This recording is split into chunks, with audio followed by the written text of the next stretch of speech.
Walking Dead Season 6, Episode 2 is over, but we are just getting started here on The Walking Dead live on post-show recaps. And now, here are the two guys who maybe are going to start smoking now because hope is lost. I'm Rob Cesternino. Here's Josh Wigler. Josh, how you doing, buddy? I'm doing fine. That's okay. Can we not smoke in the podcast? Because that's very rude. That's really bad behavior. Okay, fine. No So smoking just in the podcast. lock yourself into your panic room, get ready to go.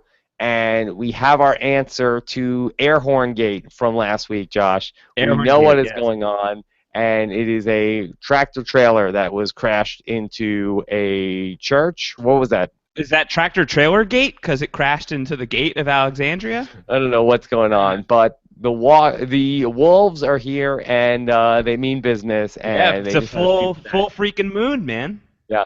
And it was a very, very rough night for the red shirts of Alexandria tonight. Truly red shirts tonight. The red shirts their shirts are running red with blood. Literally and figuratively. It was not good for the no-name Alexandrians tonight, or even like the really minor Alexandrian characters. They pretty much all bit it. It was bad. Bad night for those people for sure. Great night for some of our main characters, though. Yeah, very bad night for anybody, all those nondescript people who don't have names, that they all had a rough night.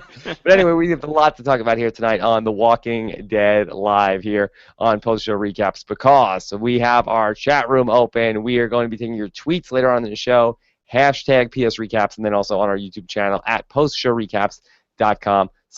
Josh is joining us here live after the episode for the first time this season. Yes. How does it feel to be back, baby? It's nice. I love it. I'm loving being back, reacting to the episode live after it's happened. And this has been a crazy action-packed season, 2 episodes in. You know, both the premiere had a ton going on with the main storyline, the present timeline storyline, with trying to get all of these walkers to follow Daryl Dixon on his little Pied Piper motorcycle. That was really fun and really exciting. And somehow this episode blew that out of the water in terms of action-packed moments. This is one of the most action-packed episodes of the show that I can remember. Once again, put Carol in a situation of adversity with her basically being the only soldier against an army of antagonists, and she's going to come out on top. So it's a great night for Carol. It's a great night for The Walking Dead. I thought it was awesome. Very happy to be here talking about it. So it's a night also where we saw a battle between Carol and Morgan, not Right. so much up against each other, but seemingly a battle of ideals where Morgan seems to think that you can function in this universe without having to kill people, where Carol says, of course not, that is absolutely not true, you have to kill people to move on. And we saw that Morgan is trying to even let these wolves go and try to like just leave, just get out of here, just don't come Right. back. And he feels like that will work where Carol is just killing these people. Did you feel like by the end of the episode that Morgan has come around on that way of thinking? I don't think so. I mean, you get that moment with Morgan fighting the wolf in the house, and it's the same guy who pulled the gun up on Morgan in the finale, in the season 5 finale. It's that same character, so these two have some history. And I didn't get the sense that he killed this guy. It looked like he just knocked him out, right? Oh, I thought that was like a That was a death blow to the head. It was like Yeah. kind of like a swipe, though. It was like sort of, I felt like the way that they shot it looked like a swipe upside the head. Didn't Like a look Tinder swipe? Didn't look, yeah, I think it was a swipe left. I don't think that I don't think he swiped right to kill. I think he passed. I think it was a little bit of a miss. I don't know. I'd love to hear what other people thought about that scene, but I interpreted it as him knocking him out, though I guess he does say something like, I'm sorry. And Yeah. if he's just knocking you out, Morgan doesn't seem to be too apologetic about knocking you unconscious. He seems to be really sorry about taking lives. He doesn't want to have to do that. But I feel like if Morgan's philosophy is going to be a competing philosophy with the Ricks and Carols of the world for at least this half season, or at least for the next little while, then to have Morgan kill this guy at the end of the episode would really undercut that argument for me. So I don't know. I'm inclined to think that he kept the guy alive. I think that that's dramatically interesting that we might have one of these wolves in captivity. Just going back to the end of the last episode where we saw the air horn going off and we didn't know what happened, and that was making the walkers go back towards Alexandria. Seemingly from what we saw here tonight, the air horn was going on for what, maybe 2 minutes before they ultimately turned it off. Do you feel like, is the walker horde still headed towards Alexandria, or are we going to pick things back up next week with Rick and it's like, oh, okay, good, the air horn got turned off, and then they're just going to be able to continue with their plan as planned? Yeah, I mean, I totally thought that this episode was going to be. I thought that the Horde was going to hit Alexandria in this episode. I thought that's where we were going. Obviously, it was a more contained episode than that. It was more about the people who were causing the horn to sound in the first place. We ignored the Horde completely, the herd of walkers coming their way. I think that that's still on the way. I don't know, the people that have come off the road, the walkers that have come off the road, I don't know how you get them back on the road following Daryl. So I feel like at least some of those stragglers are still on their way to Alexandria. So this crap show that's going on over at Alexandria is probably far from over at this rate. And I think that Walking Dead with these first two episodes has really shown that season 6 might be one of those seasons where the pace is not going to be let up. And we certainly have a really breakneck pace going on in 2 episodes. That was kind of the way of it in season 5 as well, when season 5 kicked off, and it started to slow down a little bit with the hospital episode, which I think was around 4 or 5. So I think that we still have another action-packed episode would be my gut instinct for next week. I think it's going to involve Rick trying to head off these walkers before they can get to Alexandria. I don't know how he's going to succeed in that. I feel like Alexandria is still in for some rough times. Now, when Aaron found the backpack at the end of the episode, and that was the backpack that we saw that the wolves had picked up from him, Right. So that was the show saying that this is really Aaron's fault. How do you think Aaron ultimately is going to handle that baggage of, it was his baggage, Right. misplaced? He is baggage? Yes, he is baggage now.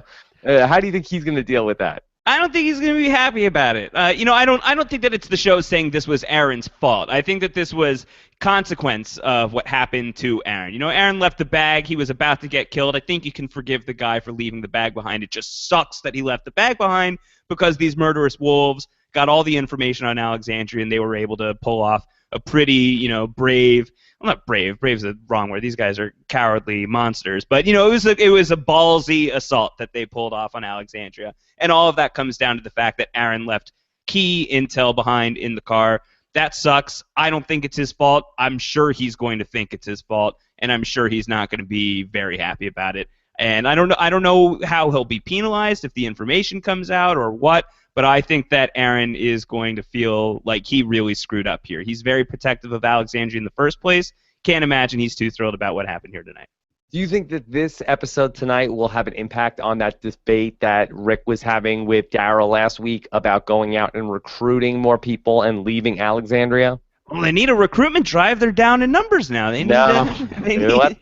Was it good? Did they thin the herd? Was this like a natural selection type thing? Is this more of the Rick Grimes Darwinism going on? I mean, I always like it when they thin the herd. Yeah, but I know you do.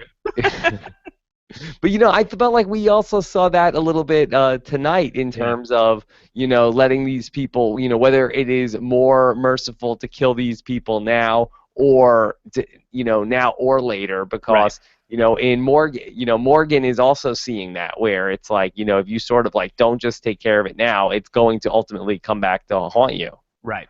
Yeah, I think so. I think that when Rick comes back, first off, let's just hope that there's a functioning Alexandria to come back to. I think that that's in question right now. Their security has been breached. Several people have been killed. We saw at least one wolf was still hiding within Alexandria when they thought that they had cleared out all of the wolves. Who knows how many others could still have infiltrated. We saw Carol. I can't wait to talk about Carol. But we saw Carol go incognito. We saw Carol dress up like a wolf. Who knows if one of these people can blend into Alexandria. So there's that. There's the fact that there are dead bodies littered within the compound that could reanimate at any second if they don't get to them all. So there's trouble within. We know that the herd of walkers is headed towards Alexandria right now. So let's hope that Rick has a place that he can come back to and decide whether or not we're going to let more people in. But I do think if he was reluctant to send Daryl out to recruit more people, I would get, the sense that I would get is that this would only make him more reluctant. I think that this would make him very hesitant to trust anybody. Just going back to this idea with Morgan and this Darwinism that we were talking about last week, Morgan had this line where he said, if you keep choosing this life, you'll die. So if you keep making this decision, then you will eventually lead you to a path of death. And the wolf responded, well, we didn't choose this. Right. So, it's like this life chose me. Yeah. So does that speak to the fact that there is some sort of governor, head of the wolves? Yeah, that there's like you would think that there's some alpha wolf, right? I mean, when you think of packs of wolves, you got to think about the alpha. So who's the alpha? I think that this show hasn't had a big bad like that in a while since the governor. We had Gareth from Terminus, but he was very short-lived. I would expect that at some point in the future we will have one, monstrous face of evil that we're going to want to punch in repeatedly. I'm sure that that's something that's going to happen again on The Walking Dead, and you can easily see how there is a head honcho with the wolves, especially with that line that you point out, like, we didn't choose this. Maybe it was chosen for them, whether that's circumstances chose this for them, that this is the way of the world and this is the only way to survive, and that's the way that they view the world right now, these wolves, or there's a big bad wolf who says, do what I say, go attack this group of people, or you're screwed. So I think it could break either way. Personally, I would love to see the big bad wolf. I think that that could be a really cool character. Is that what you think that we're headed toward? Do you think that there's one main guy that's running this operation? Yeah, I do feel like that. I feel like we're sort of like on Lost. There are others. We are pre-Ben Linus. Right, But pre-Ben Linus, yeah. so the wolves don't have guns. Is that because they just can't find them? It feels like that they're very resourceful. It seems like they've got a lot of, they're setting up these booby traps and have access to a lot of things. Are they anti-gun? I don't think that they're anti-gun because we saw some of them make a break for the armory. We saw one of them, the one that Morgan was saying that line to, of like, if you keep choosing this life, you're going to die. That guy pocketed a handgun. So I don't think that they're anti-guns unless that guy was being a renegade. I get the sense that they're into guns. Maybe they just don't have their hands on guns, or maybe they're just better equipped to beat these crazy maniacs who just run at you full sprint with machetes in their hands and just like completely savagely, brutally murder people. Maybe that's just how they like to do it. It's entirely possible that that's how they get their jollies. So I'm not sure. I don't know what their stance is on the whole gun thing. I don't think that it's a refusal to use them. I think maybe they prefer to attack the way that they attack, or they just don't have their hands on a lot of ammo the way that Alexandria does. They did seem to take a lot of pleasure in like the mutilation, in addition to not just killing people. It was not like a surgical strike. It was just like a raid, and it was just killing people and like stabbing over and over and over. Yeah, it was hardcore. It was hardcore. It felt like old school. It felt really barbaric. It was intense, and it was interesting to see this side of it. I mean, it was disgusting. It was intense. It was pulse pounding, but it was really fascinating to see this side of a wolf attack because we've seen the aftermath before at Noah's hometown in the second half of season 5. We saw people who had the W's carved into their head, their limbs removed, everything like that, and we watched the wolves actually executing those moves tonight. So it was really interesting to see how they work. Very gruesome stuff. And I did get the sense that some of these people are taking immense pleasure. And I also got the sense that many of these people are just lunatics, out of their mind, the way that they just really aggressively pursued Carol down into the armory, for example. It was almost kind of like a Mad Max type of vibe, like the characters from Fury Road. So these people are serious psychopaths, and it's a scary thing. And I didn't think that we would get to the wolves this fast.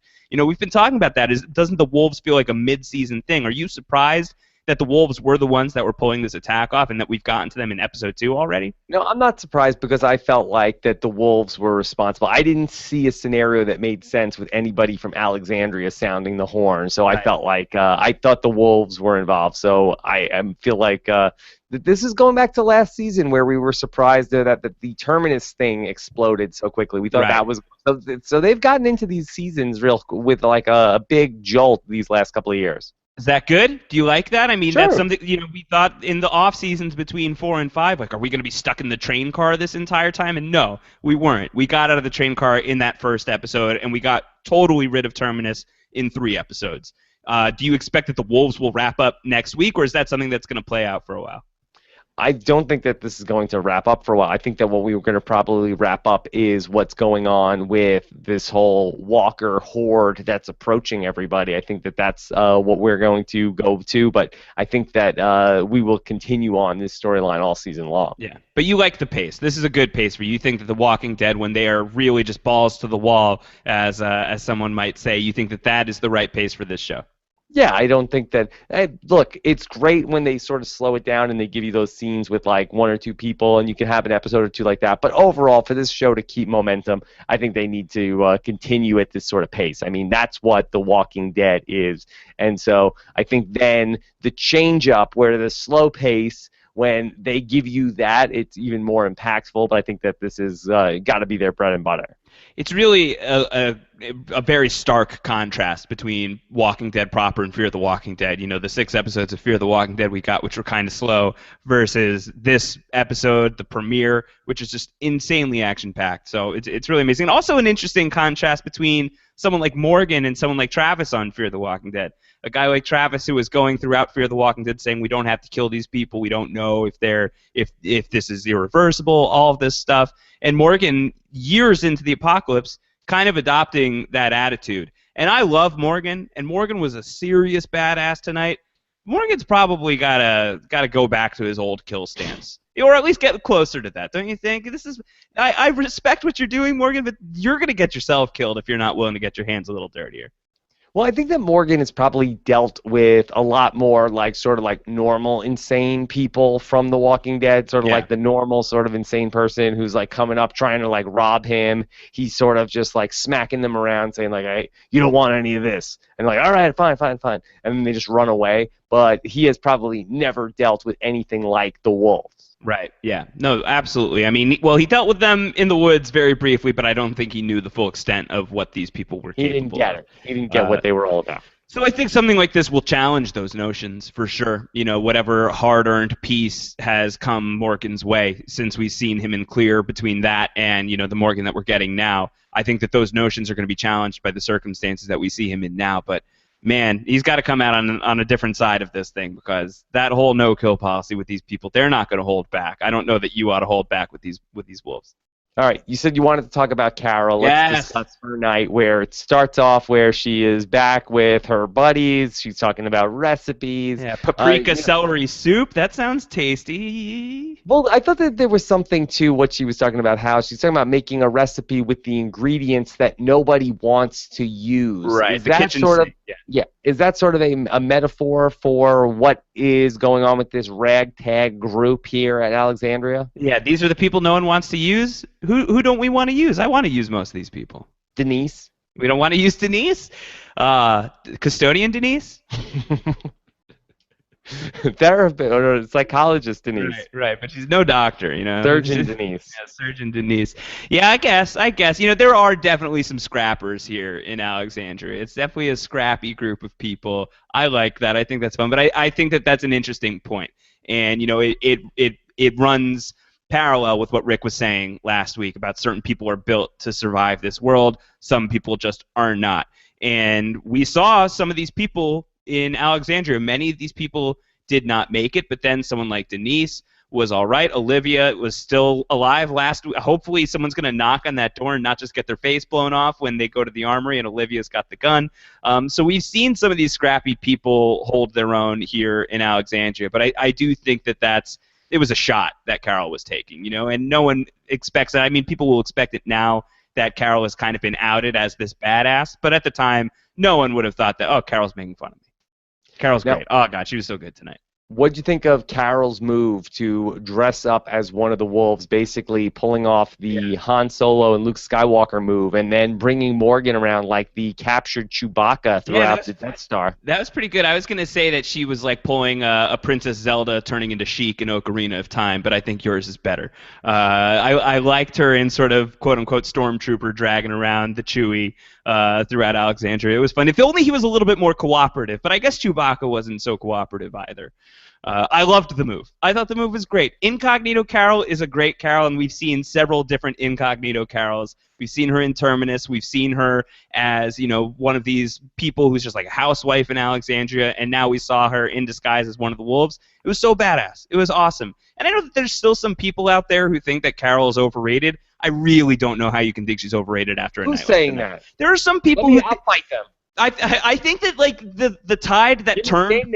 The tide that turned for Carol were people like you, Rob. You were so down on Carol when we were starting podcasting about The Walking Dead, and you have since said that Carol is the best character on The Walking Dead. You've said that she is your favorite character on the show. That's a huge reversal, and I think that sort of turnabout on Carol has rubbed certain people the wrong way, and they just are going in the other direction. Say, Carol's overrated, she's the worst, she sucks. I don't get it. She's the best. She proved it tonight. She was such a badass. who needs Rick Grimes and Daryl Dixon in town when you've got Carol? So, I don't know. Team Carol all the way. She was awesome tonight. It was great. I mean, doesn't it prove that I'm very fair? Yes, it does. Yeah. It does. It does prove that. The Carol thing is going to be very fun to watch in terms of the Morgan episode or the Morgan drama.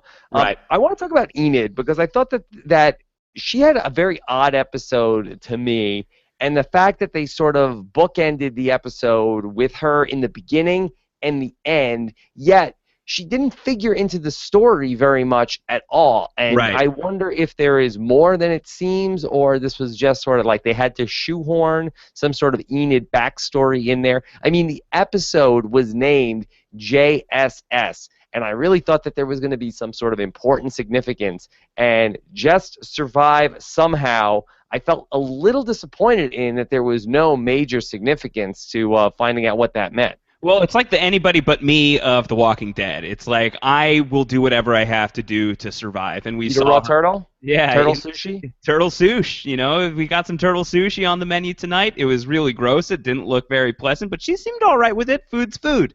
So we saw her on the road. We saw her watch her companions, whether they were family or somebody else. We watched her watch them get eaten alive. She went through some shit. She went through a really tough time. And how it relates to what's been going on in Alexandria, I don't know. I know a lot of people have been suspicious of Enid. We've been suspicious of Enid on the podcast before, and I think that we kind of go through moments of she's not on the level or she is on the level. She's just a messed up kid. I think that the jury is still out. I'd like to think that we would have seen something a little more conclusive if she was in cahoots with the Wolves, #cahoots. I don't think that we really got that. So I'm not inclined to think that she was really involved in the assault, but I feel like this is going to fuel some people's fire that something really eerie is up with Enid. I think that she's just a messed up kid who's doing whatever she can to survive. Don't you think she acted odd, though, in the sequence with Carl when she came in the house? Right, well, she was saying goodbye. It was like it was going to be the last time that she ever saw him. But she was startlingly calm, considering this entire compound of Alexandria was getting annihilated all around them. And maybe that is like the eerie calm of someone who knows a way out of the situation, and maybe that person knows a way out of the situation through the people who are attacking. But I found her dialogue was peculiar, that she had said to Carl about what was going on. She used the phrase, well, they're just people. Right. I thought that was odd, and I don't know what that exactly meant. And then, he's like saying to her, like, hey, don't tell me goodbye. Whatever you do, don't tell me goodbye. And she's sort of like, okay, yeah, I won't say goodbye. But I didn't get the sense that she was necessarily there, ready to say goodbye. You thought, what did you think that she was there to say? I don't know what she was there to say. Again, this is like midway through the episode. I'm like, does she have something to do with this? Are these her people? Right. Yeah, I think that's the question. I think that there are people who are wondering that same thing. I don't think that the show gave us a lot of conclusive information in that direction. I think that if that had been the case, if Enid is somehow in league with the Wolves, I'd like to think we would have gotten something a little more concrete. Especially since we got her backstory and there was no mention of it. Exactly. So there would have had to have been like something that happened between her eating the turtle and rolling up on Alexandria that we wouldn't have seen. So you would think that we would have gotten some sort of clip from that. Don't you think also that considering that her motto is JSS, just survive somehow, did you find her to be in a just survive somehow mode during that attack? Yeah, I think that she snuck into Carl's house. She was going to say goodbye, and then I think that she was going to get the heck out of town. But no, say goodbye, then survive somehow. Like, just survive somehow is run, is hide, is do whatever it takes to not die, not to go say goodbye to your new boyfriend. Right. Well, maybe it's a sign that she's not, she's not the strong JSS survivor that we saw her be on the road in the beginning of the episode. That maybe Alexandria has softened her. Yeah, the JSS. She has, she's softened a little bit. We saw her hugging Ron when he was obviously very upset about what was going on in his family life. The fact that his dad got shot in the face in the middle of town. She gave him a hug, and it was a probably very uncharacteristic thing for her to do. She doesn't seem to be the type of person that allows people to get very close to her. So I think that this is all a little bit new to her. I think that she's been here. We found out when we first got to Alexandria, I think it was something like 6 months. That's a long time to sort of let your armor come down a little bit. So maybe she's just not quite the rough and tumble little kid that she was in the intro of this episode anymore. You brought up Ron. We have to talk about Ron Douche. That dude needs a haircut. Not as bad as Carl, but he needs a haircut. Basically, was Ron prepared to die over the fact that Carl was stealing his girlfriend? Why do you say that? Well, he's being chased by a bad guy, and then Carl has to save his life, and Carl says to him, "Come in here, I'll protect you, I have an Uzi," and then he sees his girlfriend is in the house, and he's like, "No way, man, no, I'm fine out here on my own." Yeah. I mean, I don't think that it's news that the kids on The Walking Dead suck. I don't think that that's exactly breaking news. I mean, but yeah, Ron could say, "Boy, thank you, thank you, Carl." Right. Because also it's also this odd relationship where Carl and Ron are also kind of stepbrothers, considering that Rick is dating Jesse. Right. Well, kind of. Jesse doesn't seem to be really into it anymore, right? In the premiere, she's kind of like, "Rick, you can't come around here anymore." Yeah, I felt like she's step-ish. She's still into it, but she's like, "You can't talk to my kids that way. You can't be talking about that sort of stuff." Well, she did say to him, like, "He's my friend. Rick's my friend." I didn't get the sense that she was totally out. I was thinking she was laying down some ground rules with Rick. We're on pause. We're on pause with Rick. It's not a hard stop. Yeah. So Ron Douche is no fun. What do you think is going to be the impact of Ron Douche watching his mom just totally annihilate somebody in front of his eyes? I don't know. I mean, one of his parents was a abusive mother effer, and he's dead now. And now his mom is a killer of people. I think that this is going to be a shock. I think that things in Ron's life have taken a turn pretty fast. Maybe he'll, decide like, I shouldn't mess with mom. I should stay for the hair appointment. Like, maybe it'll give him some respect for mom at this point. Maybe. That would be nice. Yeah. Then, just sticking with Carl, what was the significance of the egg timer going off at the end of the episode? Was there any reason why they had to highlight that again? I think what that illustrated to me was how quickly that all went down. Carol puts the casserole in the oven and sets the timer and then just stares out the window and watches her neighbor who's smoking outside get, macheted in the face. And then the episode should have been casserole. Right, yes, exactly. So by the end of this thing, Carol and everybody, they've gone through this huge ordeal, and it was a really crazy breakneck pace, and it all takes place in the time that it takes to make a casserole. I think that that's sort of the point, like just how fast lives can be completely decimated and ruined. It's really not a long, drawn-out thing. It can happen, like that. So I thought that was cool. I liked that little touch at the end. I thought that was fun. Did you feel like the egg timer is sort of is also signifying that Carol's time as being the lady that makes casseroles is up? No, I hope not. She seems to be a great cook. Why can't she be both a badass and a chef? I think that these are not mutually exclusive things. I think maybe what it might mean is that time is running out for Alexandria, and whether that's Alexandria permanently, that these people are just effed, they're totally screwed with the situation that's going on with the wolves at the door, with the zombies getting closer, it could be that, or it's Alexandria as these people knew it, certainly is toast. These people either need to get on board with a new regime, wake up to the reality of this world where things like this can happen, on a dime. They need to really start reacting to this new world order in a way that they'd been, basically playing cosplay and running away from for the past several, however long that they've been around. So I think that it's either a timer that's saying Alexandria is donezo or the old Alexandria is donezo. I think that that's what that signified, at least for me. Speaking of Alexandria is donezo, I really felt like Deanna seemed like a shell, not a turtle shell, a shell of her former self, right? Yeah. I mean, she was like such a strong character. She was almost like our pseudo Janeway here in the Walking Dead universe, and now she's just sort of like cowering in the corner, where she's just like, I don't know what to do. Right? Yeah. Everybody, just leave me in here. Yeah, well, in her defense, she lost one of her sons, and then her husband got katana sworded to the throat.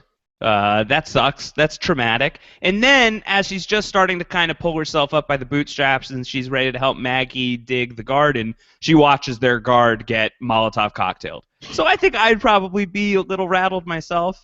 And I thought that she was strong enough in the moment where she realized, like, I shouldn't go in there. I'm a liability. I should stay out here. The best thing I can do for everyone is just to stay the F out of the way. I thought that there was some self-awareness to that, but the moment that was really unsettling was when she's in the truck and the camera's focused on her face and just all of the noise is like rattling in her brain. That seems to be the sound of many screws loose to me. So I do think that we got to be a little worried about Deanna's headspace right now. It does not sound like a fun place to live. If you're going to be locked in a tractor trailer with a dead walker, wouldn't you kick the walker out before you lock yourself in? You'd think so, unless like you just want company. It's just like even a cold body will do. Yeah, I think that you'd probably want to get rid of it. It's gonna smell after a while. Yeah, it's gonna be a stinky ride in that truck. Then let's also just talk about the emergence of a new character who looks to be featured prominently this season is Surgeon Denise. We mentioned her. What do you think of her emergence as the show's doctor? Well, we needed a new doctor. We didn't really have anybody in the mix after Pete got killed, so we needed somebody. I like the idea of a character who doesn't know what the hell they're doing, especially someone who is in this really essential role. And during a really essential time when people are getting shot and stabbed and hurt in this big assault on Alexandria and your doctor can't pull it off, I think that that's an interesting character to have in the mix, and maybe that's going to be incentive for someone like Rick to say, like, okay, maybe we do need some people. We need to find somebody who's a little bit better than Dr. Denise. So yeah, Dr. Denise could use some work. I thought she was an interesting character. I think that she could be a fun foil for Eugene and Tara. I liked her in that dynamic. Those are some playful characters, and that could work pretty well. So I like Dr. Denise. Were you not a fan? Thumbs down on Dr. Denise? I like her very much. Yeah, you're a fan. Yeah, I think she's a really good character. I love, she seems like a person that you would actually know in real life. I find her to be a very authentic character, and I enjoy seeing her thrust into this role that she does not feel like she is ready for. Yeah, I like that she wanted to be a surgeon and then was so neurotic and anxious about it that she's like, I gotta be a therapist to understand why I'm so anxious all the time. So I like that she was like going to be the anxious therapist. That makes me happy. As an anxious person myself, I appreciate that. Yeah, and then Tara and Eugene are like her assistants in the operating room.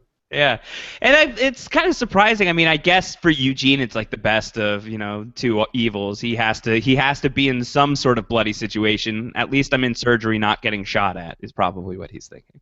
Okay, you want to jump into taking some questions, or is there anything else from the episode you want to talk through? No, let's dive into it. And anything that we didn't hit, I'm sure we're gonna hit it here. Let's start with our Philly. Our Philly says. Let me just also set up that our voicemail show is going to be, of course, at our midweek Walking Dead recap, which you guys can catch every week here on our podcast feed at postshowrecaps.com/TWD.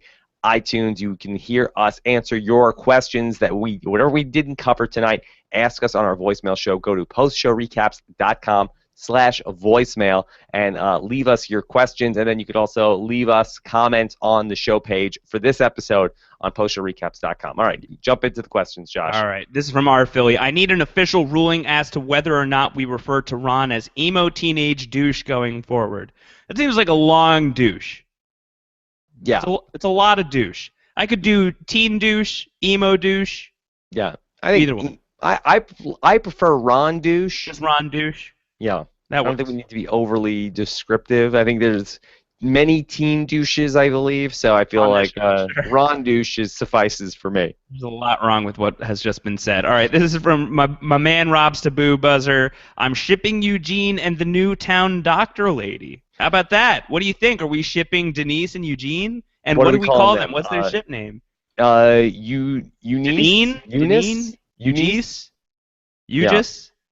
Yeah, I'm on board with it. I feel like Tara and Eugene is the couple I think everybody wants to see. Yeah. Well, I don't think that she swings that way, so I don't think we're going to see that. Okay. But what do you think? Could we get we've got custodian Denise. She was going to be a therapist, and then she's kind of just faking being a doctor. And we had custodian Eugene as well, who was faking being a scientist, and he was just trying to survive. They've got so much in common. Yeah, it is funny that she did mention I heard that story. Yeah, that was good. I thought that was fun. I like that. All right. Let's take this question. This is from Jason, who wants to know, so who else now is dying to know the story of Morgan and the cheesemaker? Yeah, is that what he called the guy? Someone asks him, like, where'd you learn how to do that sweet stuff with the stick? And he's like, yeah, the cheese maker? Is that what he said? Is that what you heard? Chain maker? The chain maker? I prefer the cheese maker. The cheesemaker is definitely a cooler nickname to give it. Yeah, the cheese maker, I mean, that could be Master Splinter. You know, the rats love their cheese. So maybe he did learn at the knee of Master Splinter. That'd be fun. Okay. No, we'll see. We'll see who the cheese maker or the chain maker is, whatever you want to call that guy. I think that story's got to be coming up. For the record, if we got an Enid backstory, we're going to get the Morgan backstory. If not, then this show sucks. Just straight up. And this show doesn't suck straight up. So I think that we're going to get that. Our Philly wants to know, are you guys going to officially plant your flags as to why the Wolves are dismembering everybody? Will we ever know why? Josh, do you have a theory? I don't have a theory. I mean, I guess we saw the walkers that they put in that parking lot when they tried to get Daryl and Aaron in the season 5 finale, but those seem to be, and I'm just going off of memory, I think that they were fully formed. I don't know what they're planning on doing with that. Probably nothing good. I can't imagine it's going to be anything good. Do you have a good theory on this? No, I think that they're just very cruel, and that's sort of like what they do is sort of just like they just go crazy on people. I don't think that there's like a real rhyme or reason as to why they do what they do. Right, yeah, it's just kind of merciless. Yeah, I think that's probably it. All right, what about this question from Natalie in Chicago? How the heck were the majority of the skilled fighters gone at the exact time the Wolves attacked? Good planning, luck, or a spy? Yeah. It's a great question. How did they pick this exact time for their raid? Well, we know that our guys are out there trying to do this herd control. We're trying to get rid of the herd. We're trying to drive them far, far away from here. And that can't be coincidental. I mean, a lot of things on this show are serendipitous, not the least of which is the fact that Rick found his family in Atlanta completely, almost randomly, if not entirely randomly. So there definitely is an element of that at play on the show from time to time. That would seem very serendipitous to me that the Wolves just happen to show up on the exact moment where Rick and everybody is out of town. And it didn't seem like it was like a remarkably calculated thing either. It didn't seem like this was months and months and months of planning to raid Alexandria. We know exactly how we're going to do it. It felt to me like, oh man, all of these people are gone. This is it's a do or die time. If we're going to do this, let's do it now. So it felt to me very sudden, and it felt to me to be timed with the Rick mission. And whether or not that's because the Wolves have information on Alexandria thanks to Aaron's documents and they were able to stake it out and watch from a distance, or do they have some sort of mole inside of Alexandria? I'll be on mole patrol moving forward. You know me. That's what I like to watch. So we'll see. We'll see how that shakes out. But I think that that would be really, really interesting, if that was just completely serendipitous timing. I don't think that that's what the show is doing right now. Do you think that this was just funny timing, or do you think that something's up?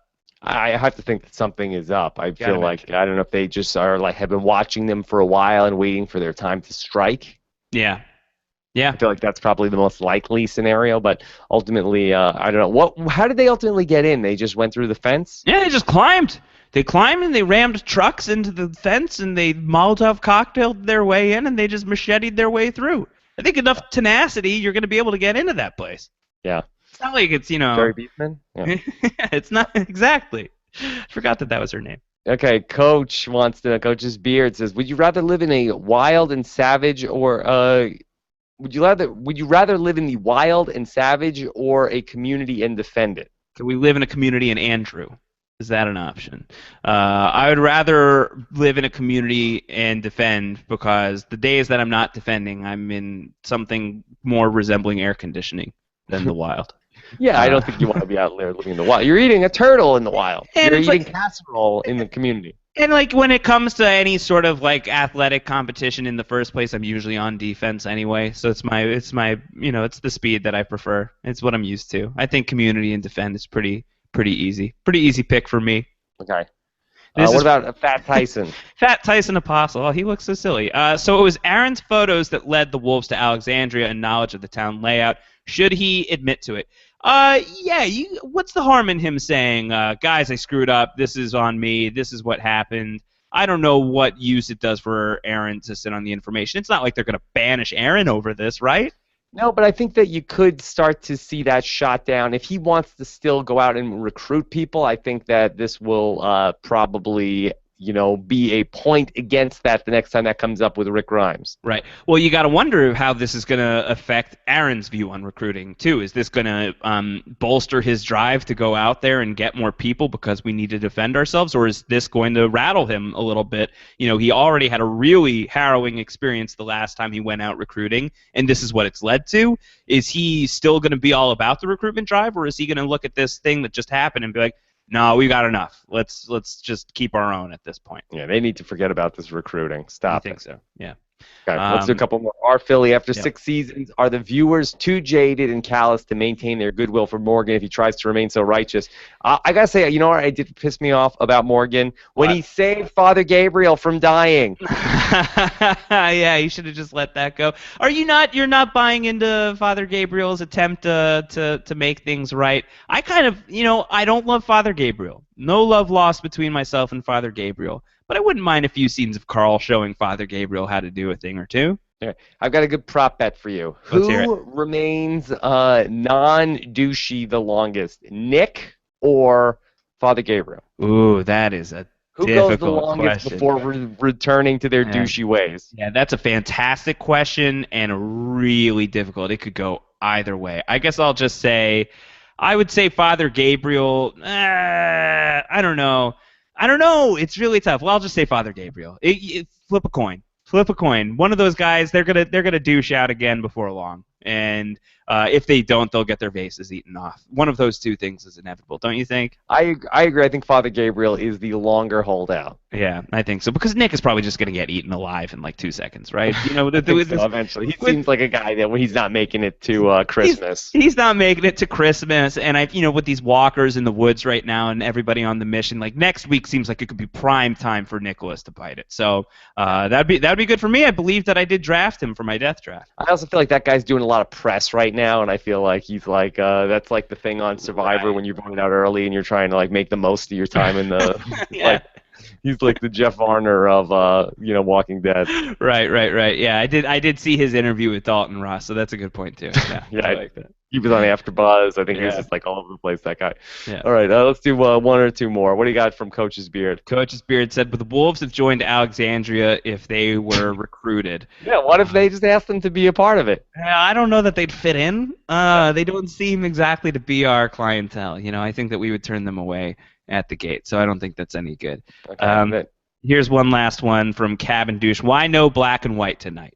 I think that the black and white was a done and one. I think it's one and done. That was cool. I loved it. It was awesome. I think that it really served a purpose in an episode that told a disjointed story timeline-wise. This was a straightforward story timeline-wise, so we didn't need the black and white. Yeah, but it was cool last week. Could you bookend like the season 6 finale if you were going to do it again? Oh, that'd be nice. I'm down with that. All right, there you go. All right. Thumbs up. So Josh and I will be back midweek for our Walking Dead feedback show. You can catch that by subscribing to our podcast at postshowrecaps.com/TWD iTunes. Leave us your voicemail at postshowrecaps.com/voicemail. Yes, what's the do hashtag? It's so much fun. It's the feedback show is the best. It's great. It is. What's the hashtag tonight? Turtle sushi. Sushi. Okay. I like that. Sounds good. Also, we've got so much more that we're working on right now.